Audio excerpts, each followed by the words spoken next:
Hello, welcome back to the Downtime. Sarah Wynn here at the Schneider Electric Innovation Summit, North America, Las Vegas. I am here with Christine Bush. Christine, welcome to the show. Thank you for having me. I appreciate it. Oh, we are so excited to talk to you. Can you tell our audience just a little bit about you? Yeah, again, my name is Christine Bush. I have worked for Schneider Electric for 19 years. Prior to that, I was an end user in a glass manufacturing facility, and I worked systems integration for several years. Today, I am the director of our Robotics Center of Excellence. So I have business development managers that report to me as we go and work with customers, whether they're OEM, end user, systems integrators. And I also have a team of application engineers to support our customers' projects. Awesome. We are so excited. We're going to talk all about robots and packaging. Are you ready? I'm ready. All right. I've got some questions here for you. All right. When you look specifically at packaging operations, what's changing most rapidly in robotics right now? I think the thing that's changing most rapidly is doing something with the data. OEMs, and specifically packaging OEMs, have been very succinct in building machines to reflect the need of the time. So today they're building faster machines, but what are we doing contextually with the data that's coming from the machines? And I think that's the thing that most OEMs are concerned with today. Definitely. And how are OEMs rethinking machine designs to support robotics, especially around flexibility, things like that? Machine designs, our customers are asking to optimize the floor space. So they need to be able to do more in less space. And part of that is implementing robotics to do some of the things that were maybe a manual action, and to remove miles and miles of conveyor building up a product or packaging the product in a box or something along those lines. So optimizing floor space, and again, using robotics to do that in the fastest and most efficient way. Yeah, floor space, a big topic. Big topic. Big topic. We won't get into the full argument of that right now. Yeah.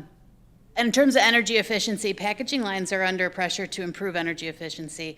Where do robots fit into the energy story, and what challenges are OEMs bringing to you, Schneider? So from an energy efficiency perspective, robots are going to be deploy and move products based on the in-feed and out-feed. So they're going to be very efficient in doing that. They also can do it in a lights-out situation. And today, using the technology that we have, we're designing our systems to make sure they're more energy efficient. So holistically, we're using less energy with the systems that we have today versus what we had even 10 years ago. Mm-hmm. So again, all the way around, it's a more efficient system. Yeah, definitely. Thank you. We just did another podcast interview with your colleague, Dante. Yes. Talked a lot about AI. Yes. Where are you starting to see AI influence robotics on the packaging lines? Is it vision, planning, predictive maintenance? What do you think?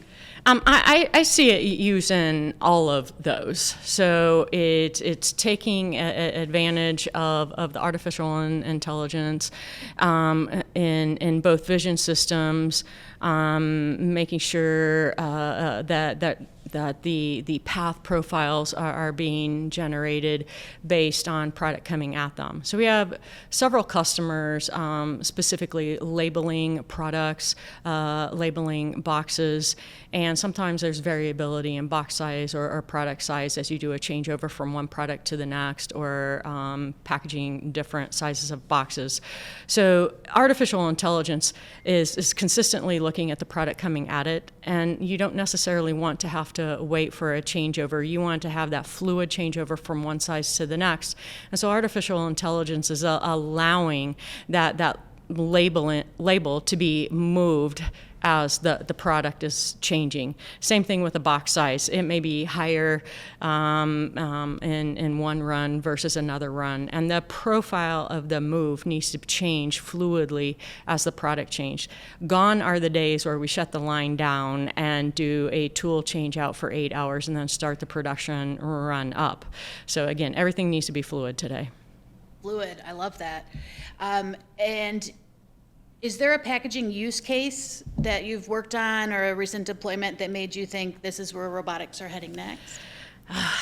That's a very good question. I would have to say that I think digital transformation every day makes me think that this is a place for robotics, it's a place for artificial intelligence, and it's also a place for digital twin technology. And I don't think one trumps the other. I think these are systems that are going to work in tandem with each other. And what I mean by that is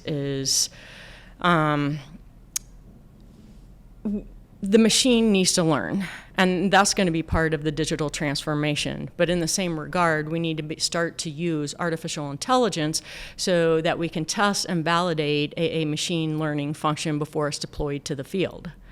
And I really feel that that is going to be in tandem with robotics, because we don't have enough people today to do the jobs, and higher levels of automation and robotics are going to be deployed where we can't find skilled labor today.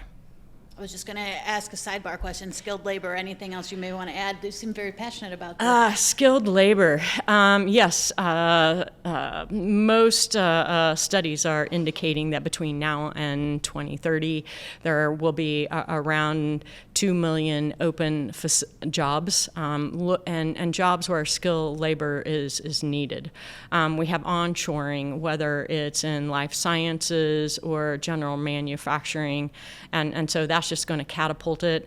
Will we only be at 2 million? The other thing is, when we look at the median age in manufacturing, the age is 44 years old. And then when we look at the same demographic of manufacturing, or employees manufacturing, 25% of the force is 55 and older. So between now and 2030, we're going to have a catapult of open jobs. And the only way manufacturers are going to be able to hit that year-over-year goal is to do more with higher levels of automation and robotics.